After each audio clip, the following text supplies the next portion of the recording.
ஆலய திருவிழாவில் பாதிக்கப்பட்ட 200க்கும் மேற்பட்டோர் ஜாழ் போதனாவில் அனுமதி. எங்கள் பாரம்பரிய காணிகளை உடனே எமக்கு மீள வழங்கு அரசை வலியுறுத்தி கிளிநொச்சியில் போராட்டம். நாட்டை காப்பாற்றிய மஹிந்த ஜோசித மீது பழிவாங்கல். அரசாங்கத்தின் ஊழல்கள் மூடி மறைப்பு. பொதுஜன பெரமுன குற்றச்சாட்டு. பாராளுமன்றத்தில் இருந்து விடைபெறுகின்றேன், தவறாக பேசியிருந்தால் மன்னியுங்கள். சபையில் மன்னிப்பு கோரிய அர்ச்சுனா. அரசியலமைப்பு சீர்திருத்தத்துக்கு பதிலாக மக்களின் அத்தியாவசிய தேவைகளுக்கு அரசாங்கம் முதன்மைத்துவம் அளிக்க வேண்டும். மஹிந்த ராஜபக்ச வலியுறுத்து. அரசாங்கத்தில் உள்ள முஸ்லிம் எம்பிக்கள் அனுமதிக்க கூடாது. ஹிஸ்புல்லா தெரிவிப்பு. பிரதமர் இன்று ஜாழ் விஜயம். திருவிழா நிகழ்வில் கண் பாதிப்புக்குள்ளான பக்தர்கள். தென்கையிலை ஆதீனம் விடுத்துள்ள கோரிக்கை.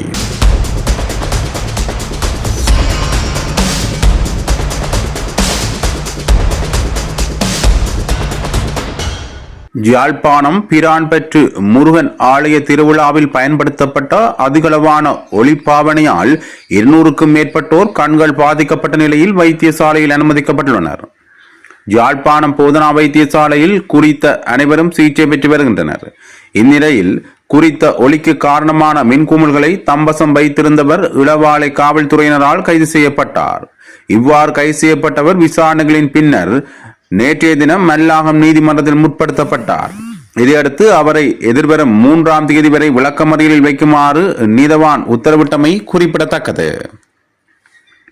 இதேவேளை பண்டத்தரிப்பு பிரான்பற்று முருகன் ஆலய திருவிழாவின் போது ஏற்பட்ட கண் பாதிப்பு சம்பவத்தை அடுத்து இந்த நேரம் வரை 385 பேர் பாதிக்கப்பட்டு யாழ்ப்பாணம் போதனா வைத்தியசாலையில் சிகிச்சைக்காக அனுமதிக்கப்பட்டுள்ளதாக யாழ்ப்பாணம் போதனா வைத்தியசாலை பணிப்பாளர் சத்தியமூர்த்தி தெரிவித்துள்ளமை குறிப்பிடத்தக்கது. எங்கள் பாரம்பரிய காணிகளை உடனே எமக்கு மீள வழங்கு என அரசை வலியுறுத்தி நேற்று கிளிநொச்சியில் கவனஈர்ப்பு போராட்டம் ஒன்று முன்னெடுக்கப்பட்டது. இப்போராட்டம் நேற்று காலை 9:30 மணியளவில் கிளிநொச்சி பழைய செயலகத்திற்கு முன்பாக A9 வீதியில் நடைபெற்றது. மன்னார் சமூக பொருளாதார மேம்பாட்டுக்கான அமைப்பின் ஏற்பாட்டில் நடைபெற்ற இப்போராட்டத்தில் சிவில் சமூக பிரதிநிதிகள், காணி உரிமையாளர்கள் மற்றும் பொதுமக்கள் என பலரும் கலந்து கொண்டிருந்தனர். யாழ்ப்பாணம் பலிகாமம் வடக்கு, முல்லைத்தீவு, கேப்பாப்பிலவு, மட்டக்களப்பு, மயிலத்தப்படு, மாதவனை மற்றும் இயக்கச்சி, கிராஞ்சி ஆகிய பகுதிகளில் காணிகளை இழந்த மக்களின் நீண்டகால உரிமை போராட்டத்திற்கு ஆதரவு தெரிவிக்கும் முகமாக இப்போராட்டம் நடத்தப்பட்டது. பலாலி, மயிலட்டி, வசாவிளான், குறும்பசிட்டி, கட்டுவன், தையிட்டி போன்ற பிரதேசங்களை முன்னிறுத்தி ஒரு கவனஈர்ப்பு போராட்டத்தை முன்னெடுத்து கொண்டு வருகின்றோம். அதன் ஒரு பகுதியாக இன்றைய தினம் கிளிநொச்சியிலே மன்னார் சமூக மேம்பாட்டுக்கான நிறுவனமான மெசிடோட் நிறுவனத்துடன் இணைந்து எமது நியாயமான கோரிக்கைகளை அனைத்து தரப்பினருக்கும், அதாவது எங்களுக்கு தீர்வு வழங்கக்கூடிய மற்றும் அனைத்து மக்களுக்கும் எங்களுடைய பிரச்சனைகளை வெளிப்படுத்தும் மூலமாக ஒரு ஜனநாயக ரீதியான ஒரு கவனஈர்ப்பை கிளிநொச்சி மண்ணிலே முன்னிறுத்தி எமது பிரச்சனைகள் சம்பந்தமான ஒரு வெளிப்பாட்டை வெளிப்படுத்த இன்றைய நாளில் கூடியிருக்கின்றோம். எமது பிரதேசமானது 1990ஆம் ஆண்டு இடம்பெயர்ந்திலிருந்து இன்று வரை 36 வருடங்கள் முடிவடைந்தும் எங்கள் மண்ணிலே முழுமையாக 5 கிராமங்கள், தையிட்டியுடன் இணைத்தால் 6 கிராமங்கள் முழுமையாக இன்று வரை விடுவிக்கப்படாமல் காணப்படுகின்றது. அதற்கு அரசாங்கம் இன்று வரை கூறி வருகின்ற காரணம் விமான நிலைய விஸ்தரிப்பும் உயர் பாதுகாப்பு வலயம் என்ற போர்வை. நாங்கள் முழுமையாக அந்த கருத்தை நாங்கள் முழுமையாக வெறுக்கின்றோம், எதிர்க்கின்றோம். காரணம், எமது பிரதேசத்திலே விமான அபிவிருத்தியும் இல்லை, உயர் பாதுகாப்புக்கான தேவைப்பாடும் இல்லை. முழுமையாக மக்களின் நிலங்கள், விவசாய நிலங்களையும் கடத்தொழில் நிலங்களையும் ஆக்கிரமித்து இராணுவம் வருமானம் ஈட்டுவதற்காகவும் இனப்பெலம்பலை குழப்புவதற்கான ஒரு நடவடிக்கையாகவே எமது பிரதேச மக்கள் அதை முழுமையாக பார்க்கின்றோம். ஏனெனில் எமது பிரதேசமானது 90க்கு முதல் இடம்பெயர முன்பு குறிப்பாக பலாலி, மயிலிட்டி, தையிட்டி, வசாவளான், குறும்பசிட்டி போன்ற அனைத்து கிராமங்களும் கடத்தொழில் ரீதியாகவும் விவசாய ரீதியாகவும் உயர்ந்த நிலையில் காணப்பட்டது யாவரும் அறிந்தது, உலகறிந்த விஷயம். இன்றைய தினம் எங்கள் யுத்தம் முடிந்து, அதாவது குறிப்பாக யுத்தம் முடிந்து 17 வருடங்களாயும் எமது நிலத்துக்கு எங்களால் மீள போக முடியவில்லை. நமது நாட்டில் நடந்த உள்நாட்டு யுத்தம் மௌனிக்கப்பட்ட பிறகும், 2009 மௌனிக்கப்பட்ட பிறகும் இன்று வரை எங்களால் யுத்தத்தால் இடம்பெயர்ந்த நாங்கள் இன்று வரை குடியேறாமல் இருப்பதற்கு பிரதானமான காரணம் இராணுவ ஆக்கிரமிப்பு. அதிலும் இன்று வரை எமது ஜனநாயக ரீதியான போராட்டம் வெற்றியளிக்காமல் இருப்பதற்கு பிரதானமான காரணமாக முழுமையான மக்களின் ஒத்துழைப்பின்மையை இந்த இடத்தில் நாங்கள் கூறுகின்றோம். ஏனென்றால் இந்த பிரதேசத்திலே அனைத்து மாவட்ட மக்களும் ஒன்று இருக்கிறார்கள். மயிலத்தமடு, மாதவனை, முல்லைத்தீவு, கேப்பாப்பிலவு, பலாலி, மயிலட்டி, தையிட்டி குறிப்பிட்ட அனைத்து பிரதேச மக்களும் ஒன்று சேர்ந்திருக்கின்றோம். ஆனால் எங்களுடைய அனைத்து குரல்களும் நசுக்கப்படுவதற்கு ஒரே ஒரு காரணம், எமக்கு வலிமை இல்லை, தனித்தனியாக போராடுகின்றோம். இந்த 2009 முதல் நடந்த யுத்த போராட்டத்திலே யுத்தத்தின் காரணமாக அனைத்து மக்களும் காணியை இழந்த நாங்கள் இன்றைக்கு அந்த ஒற்றுமை யுத்தத்தின் பின்னர் அகிம்சை வழியில் மேற்கொள்ளக்கூடிய அனைத்து மக்களும் ஒன்றிணைகிறார்கள் இல்லை. உண்மையான காரணம் அது. ஏன் ஒரு பாரியளவான யுத்த போராட்டத்தை மேற்கொண்ட மக்கள், எழுச்சியுற்ற மக்கள் ஏன் அகிம்சை ரீதியில் எங்களுடைய நில மீட்பு போராட்டத்துக்கு ஒத்துழைக்கவில்லை என்பதுதான் எமது பிரதேசத்தில் இருந்த அனைத்து மக்களுடைய கேள்வியா இருக்கு. எங்களுடைய நிலம் கிடைக்காததற்குரிய முழுமையான காரணமாக நாங்கள் வைக்கின்ற முறைப்பாடும் குற்றச்சாட்டும் அரசு அதிகாரிகளுக்கு, அரச உத்தியோகர்களுக்கு என்றதுக்கு மேற்பட்டதாக மக்களின் அக்கறையின்மை ஒன்றை அனைத்து மக்களும் தெளிவாக விளங்கிக் கொள்ள வேண்டும். நாங்கள் இன்று நிலமிழந்து உள்ளோம், அதாவது அனைத்து மக்களும், அனைத்து மாவட்ட மக்களும் நிலமிழந்து உள்ளோம் என்றால் அதற்கு காரணம் எமது உள்நாட்டு யுத்தம். இன்றைக்கு அந்த யுத்தத்தால காணியை இழந்திருக்கிறது. நாங்கள் எங்களுக்காக அனைத்து மக்களும் ஜனநாயக ரீதியில குரலுக்கு கொடுக்கணும் என்று இந்த இடத்துல கேட்டு, அனைவருக்கும் வணக்கம். ஏனென்று சொன்னால், நாங்கள் மட்டக்களப்பு மாவட்டத்தில் உள்ள கால்நடை வளர்ப்போருக்கு மயிலத்தமிழ் பண்ணையாளர்கள், நாங்கள் மயிலத்தமிழ் இருந்த பண்ணையாளர்கள் இந்த 1084 அறவழி போராட்டத்தை ஆரம்பித்து நாங்கள் ஒரு இப்போ எங்களோட நாங்கள் மட்டக்களப்பு மாவட்ட கட்சி அங்கே நடந்து இப்போ இங்கேயும் வந்து எங்களை போராட்டத்தை என்னென்னா, நாங்கள் அந்த கால்நடைகளில் நம்ப 3500 குடும்பம் நம்பி இருக்கிறது. ஆனால் அது என்னென்னா, எங்களுக்கு காலங்காலாக எங்களை முன்னோர்கள் பயன்படுத்தி வந்து மேய்ச்சத்துறைகள் அந்த இடத்துல வந்து அத்துமுறைய பயிற்சியாளர்கள் வந்து எங்களோட மேய்ச்சல் நிலத்தை பிடிச்சி எங்களை கால்நடைகளை முடிச்சு எங்களையும் அச்சுறுத்தி கொண்டிருக்கிறார்கள். இதை நாங்கள் வந்து ஒவ்வொரு ஜனாதிபதியாக கூறி வந்தும், அனுர ஜனாதிபதி வந்த இடத்த எங்கள் மட்டக்களப்பு மாவட்ட 5ஆம் மாதம் 20ஆம் வந்த இடத்தையும் இந்த மயிலத்தமிழ் மாதவனை மேய்ச்சத்தரையை ஒதுக்கித்தாரன்னு சொன்னார்கள். அதில் இன்னும் ஒதுக்கி தரவில்லை. நாங்களும் ஒவ்வொரு மீட்டிங்கும் ஒவ்வொரு கடிதம் அனுப்பி கொண்டிருக்கிறோம். ஆனால் ஒவ்வொரு இன்னும் கவனிக்கிறார்கள். நாங்கள் அதனாடி எங்கள் பரவழி போராட்டத்தை மீண்டும் ஆரம்பித்து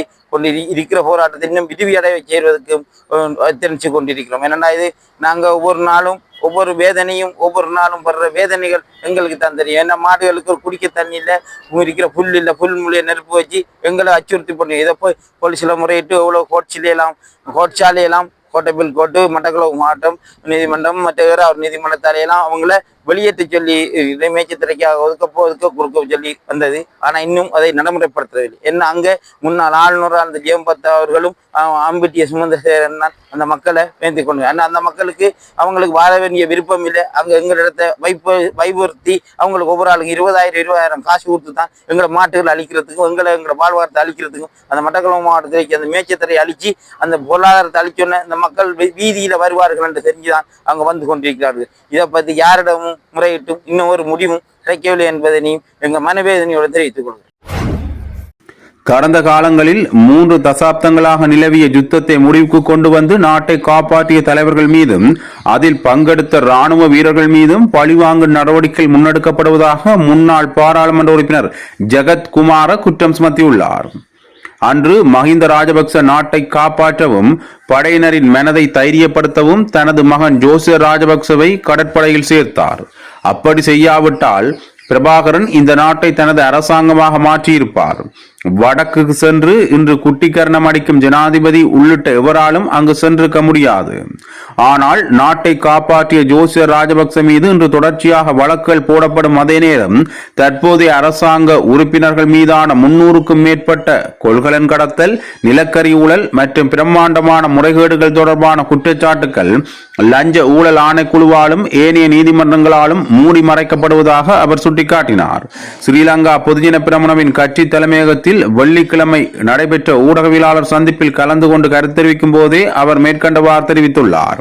அவர் மேலும் தெரிவிக்கையில், வளமும் அழகும் மிக்க வாழ்க்கையை தருவதாக கூறி ஆட்சியை பிடித்த அரசாங்கம் இன்று சாதாரண மக்களின் வாழ்வாதாரத்தை சீரழித்துள்ளது.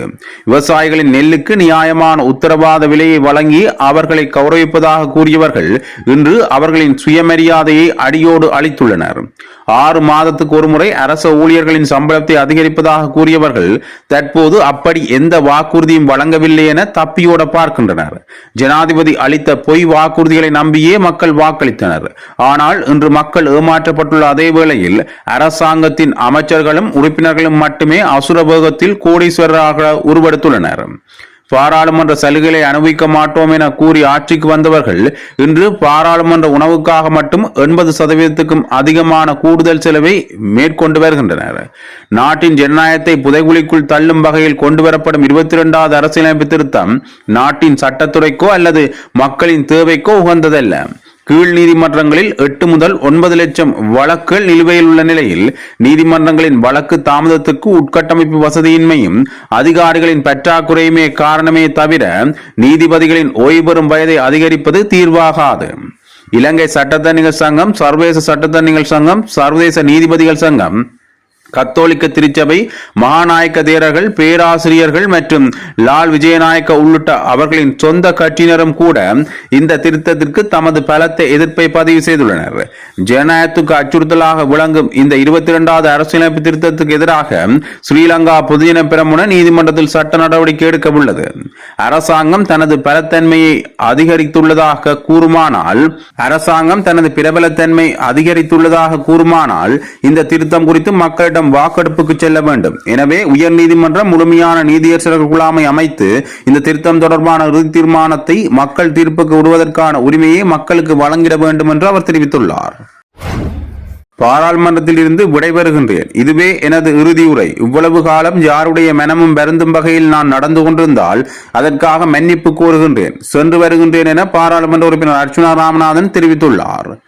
பாராளுமன்றத்தில் வெள்ளிக்கிழமை நடைபெற்ற சபை ஒத்திவைப்பு விவாதத்தில் உரையாற்றுகையிலேயே அவர் மேற்கண்டவாறு குறிப்பிட்டுள்ளார். அவர் அங்கு மேலும் உரையாற்றுகையில், இது எனது இறுதி உரையாகும். நான் யாருக்காவது எப்போதாவது தவறு செய்துள்ளேனா? நான் எனது மக்களை நேசிக்கின்றேன். சிங்கள மக்களுக்கும் நான் ஆதரவானவன். அத்துடன் இறுதியாக நான் முன்வைத்த ஒத்திவைப்பு வேலை பிரேரணையும் முஸ்லிம் மக்களுக்கானது. நான் இந்த பாராளுமன்றத்தில் பாராளுமன்ற அதிகாரிகள், பாராளுமன்ற உறுப்பினர்கள் உள்ளிட்டோரின் மனங்கள் நோகும்படி பேசியிருந்தால் மனம் வருந்துகின்றேன். நான் யாருடனும் டீல் போட்டிருக்கவில்லை. எனது பக்கத்தில் இருந்து கதைத்தேன். நான் போன பின்னர் எங்கே அர்ச்சுனா என்று தேட வேண்டாம். 2029 சரி, அதன் பின்னராவது வரலாம், தேசிய பட்டியலாவது வரலாம். நான் இங்கே ஏதாவது தவறான வார்த்தைகளை பயன்படுத்தி இருந்தால் அனைவரிடமும் மன்னிப்பு கேட்கின்றேன். நான் தமிழன் என்று தைரியமாக குறிப்பிடுவேன். சிங்களவர்களை கட்டி அணைப்பேன். என்னில் இனவாதம் இல்லை. என் மக்களுக்காகவே குரல் கொடுத்தேன். எனக்கு எதிராக பல வழக்குகள் உள்ளன. அந்த வழக்குகளில் இருந்து தப்பிப்பதற்கு அரசாங்கத்திடம் அடிபணிய போவதில்லை. 2029 ஆண்டு நான் தேர்தலில் போட்டியிடும் பகுதியில் தேசிய மக்கள் சக்தியினர் எவரேனும் போட்டியிட்டால் மக்கள் அவர்களை அடித்து விரட்டுவார்கள். சென்று வருகின்றேன் என்றார். හන්සයියා හදවත ඉඳම් සෙක්‍රටරි ජෙනරල් අනිත් එක මැඩම් කුෂානි රෝගරන්දීර ඊට පස්සේ අපි ඉන්නේ මල්පල ටික මම ඔයගොල්ලෝගේ හිත කඩලා තියෙනවා නම් මම ඇත්තටම මේ ඝනකාට වෙනවා මේක මම මගේ පැත්තට ඉන්න ඕනේ කියලා කියපු කතාව මම ඔයගොල්ලොත් එක ඩීල් එක ගාලා මෙහා වෙහි වාඩි වෙන්නෙත් නැහැ මේක ඩීල් එක ගාලා ඔයාලත් එක වාඩි වෙන්න ඒ වගේ විපක්ෂ නායකතුමා ඒ වගේ අනිත් හැමෝම මන්දිරලා අයියා වගේ නම කියන්නද අපිට නගිටිනවද නගේ මහින්ද ජයසිංහ අයියා නගිටිනවද මම ගියාට පස්සේ ගියා කෝ අච්චුනා කියලා හොයන්න එපා ඒක නාමල්ම හොයා ඔබතුමායි කාලේ අවසానයි අපරේස දෙන්න ඔබතුමා ඉන්ක්ලූඩින් මේ පාර්ලිමේන්තුවේ සර්වේ කරන්න හැමෝටම මම හරියටම ආදරේ 2029 හරි නැත්තම් පස්සේ හරි කවදා හරි මේ පාර්ලිමේන්තුව මම එනකොට මම මගේ විදියට එනවා මම කවදාවත් පාට වෙනස් කරලා ඉන්නේ නැහැ. நாட்டில் தற்போது சர்ச்சைக்கு உள்ளாகியுள்ள 22வது அரசியலமைப்பு சீர்திருத்தத்திற்கு பதிலாக மக்களின் அத்தியாவசிய தேவைகளுக்கு அரசாங்கம் முதன்மைத்துவம் அளிக்க வேண்டும் என முன்னாள் ஜனாதிபதி மஹிந்த ராஜபக்ச வலியுறுத்தியுள்ளார். நீதிபதிகளின் ஓய்வு வயதில்லை அதிகரிப்பு தொடர்பாக அரசினால் முன்மொழியப்பட்ட 22வது அரசியலமைப்பு சீர்திருத்தம் தொடர்பாக கொழும்பில் வெள்ளிக்கிழமை ஊடகங்களுக்கு கருத்து தெரிவிக்கும் போதே அவர் மேற்கண்டவாறு தெரிவித்துள்ளார். தற்போது பேசப்பட்டு வரும் இந்த 22வது அரசியலமைப்பு திருத்தத்தை கொண்டு வருவதை விட மக்களுக்கு ஆற்ற வேண்டிய பல பணிகள் அரசாங்கத்துக்கு இருக்கின்றன. மக்களுக்கு தேவையான அத்தியாவசிய பணிகளை முழுமையாக செய்து முடித்த பின்னர் இவ்வாறான எந்த ஒரு சட்ட திருத்தத்தையும் கொண்டு வருவதில் ஆட்சேபனை இல்லை. தற்போது நாட்டில் உள்ள மக்களின் முதன்மையான பிரச்சனைகளுக்கு தீர்வு காண்பதற்கு பதிலாக அவசியமற்ற விடயங்களையே அரசாங்கம் முன்னெடுத்து செல்கிறது. உணவு மற்றும் அடிப்படை தேவைகளின்றி மக்கள் சொல்லனா துயரங்களை எதிர்கொண்டு வரும் நிலையில் அந்த பிரச்சனைகளுக்கு தீர்வு காணாமல் தேவையற்ற விடயங்களை செய்ய முற்படும் போதே பல சிக்கல்கள் நாட்டில் உருவாகின்றன என அவர் மேலும் தெரிவித்துள்ளார். நாடு சுதந்திரமடைந்த காலம் முதல் பாதுகாக்கப்பட்டு வந்த முஸ்லிம்களின் உரிமைகள் ஜனாதிபதி அன்ரோகுமார் தலைமையிலான அரசாங்கத்தில் மறுக்கப்பட்டு வருகின்றன. அதனால் அரசாங்கத்தில் இருக்கும் முஸ்லிம் எம்பிக்கள் இதற்கு அனுமதிக்க கூடாது என ஸ்ரீலங்கா முஸ்லிம் காங்கிரஸ் உறுப்பினர் ஹிஸ்புல்லா தெரிவித்துள்ளார்.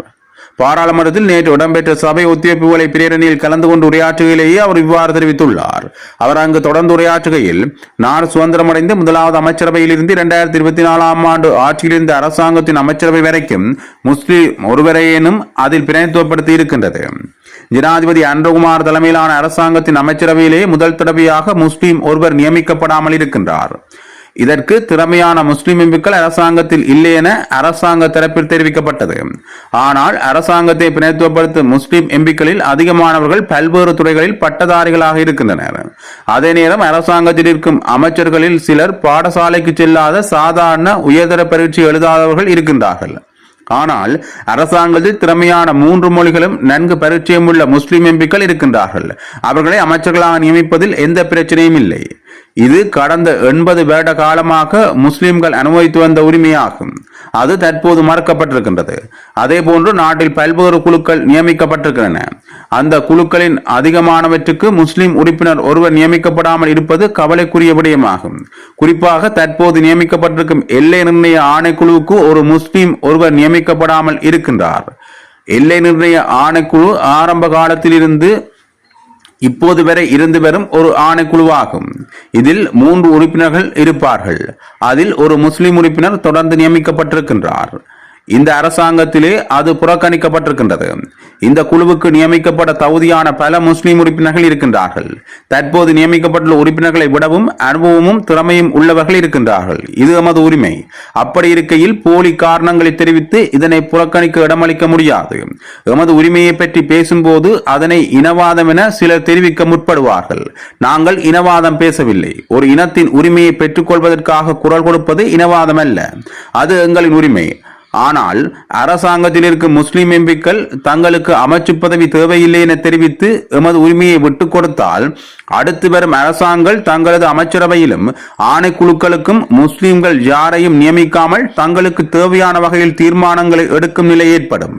அதற்கு இந்த அரசாங்கத்தில் இருக்கும் முஸ்லிம் எம்பிக்கள் வழிவகுக்க கூடாது என்று அவர் தெரிவித்துள்ளார். பிரதமர் கலாநிதி ஹரிணி அமரசூரிய இன்று சனிக்கிழமை ஜாழ்ப்பாணத்துக்கு விஜயம் செய்ய உள்ளார். பல்கலைக்கழகத்தின் தெரிவு செய்யப்பட்ட மாணவர்களுக்கான புலமை பரிசு வழங்கும் நிகழ்வு உள்ளிட்ட பல முக்கிய நிகழ்வுகளில் பங்கேற்கும் நோக்கிலேயே அவர் ஜாழ்ப்பாணத்துக்கு வருகை தருகின்றார். இந்நிகழ்வுகள் ஜாழ்ப்பாணம் மாவட்ட செயலகத்தில் நடைபெறவுள்ளன. அதேவேளை ஜாழ்ப்பாணம் நல்லூர் கந்தசுவாமி கோயிலின் வருடாந்த மகோற்சவம் இடம்பெற்று வரும் நிலையில் பிரதமர் ஆலயத்துக்கு வருகை தந்து வழிபாடு செய்வார் எனவும் எதிர்பார்க்கப்படுகின்றது. ஜாழ் மாவட்ட சைவ திருக்கோவில் ஒன்றில் இரவு இடம்பெற்ற திருவிழா நிகழ்வின் அதீத வெளிச்சத்தை வெற்றுக்கண்ணால் பார்த்த பலர் கண் பாதிப்புக்குள்ளாகி வைத்தியசாலைகளில் அனுமதிக்கப்பட்டிருந்தமை மிகுந்த துயரத்தை தோற்றுவித்துள்ளது என தென்கையிலே ஆதீனம் தவைத்திரு அகத்தியர் அடிகளார் தெரிவித்துள்ளார். அவர் வெளியிட்ட ஊடக அறிக்கையிலேயே இவ்விடயத்தை தெரிவித்துள்ளார். அதில் மேலும் குறிப்பிட்டுள்ளதாவது, அதேபோல கடந்த மாதங்களில் சில ஆலய திருவிழாக்களில் மிகவும் விரும்பத்தகாத ஆடல் பாடல் நிகழ்ச்சிகள் சைவ சமயங்களிடையே பெரும் விசனத்தை ஏற்படுத்தியிருந்தது. சைவ பரிபாலன சபை, இந்து கலாசார திணைக்களம் என்பன சில ஒழுக்க விதிகளை கட்டுப்பாடுகளை ஏற்கனவே திருக்கோவில்களிடம் வலியுறுத்தி உள்ளன. அது வரவேற்கத்தக்கது. ஆதலினால் அன்புக்குரிய ஆலய அறங்காவலர்களே, எக்காரணம் கொண்டும் ஆலய திருவிழாக்களில் இவ்வாறான எந்த களியாட்டங்களுக்கோ அதிக வெளிச்சம் பாய்ச்சும் நிகழ்வுகளுக்கோ ஒலி எழுப்புதல்களுக்கோ இடமளிக்காதீர்கள். இந்த விடயத்தை மிகவும் சிரத்தை எடுத்து தலைமை மேற்கொண்டு கோவிலை தழுவிய குடிகள், குடிகளை தழுவிய கோவில் என்பதற்கு உயிர் கொடுக்குமாறு அனைத்து ஆலயம் சார்ந்த சைவ பெருமக்களையும் கேட்டுக்கொள்கின்றோம். அதே நேரம் சட்டத்தை மிக இறுக்கமாக நடைமுறைப்படுத்துமாறு சகல சம்பந்தப்பட்ட தரப்புகளையும் கோருவதுடன் அவர்களுக்கு அனைத்து சைவ சமயங்களுக்கும் பூர்ண ஒத்துழைப்பு வழங்குமாறும் கேட்டுக்கொள்கின்றோம். பாதிக்கப்பட்ட பக்தர்கள் விரைந்து குணம் பெற அன்பே உருவான இறை சிவனை பிரார்த்திக்கின்றோம் என்றும் அவர் குறிப்பிட்டுள்ளார்.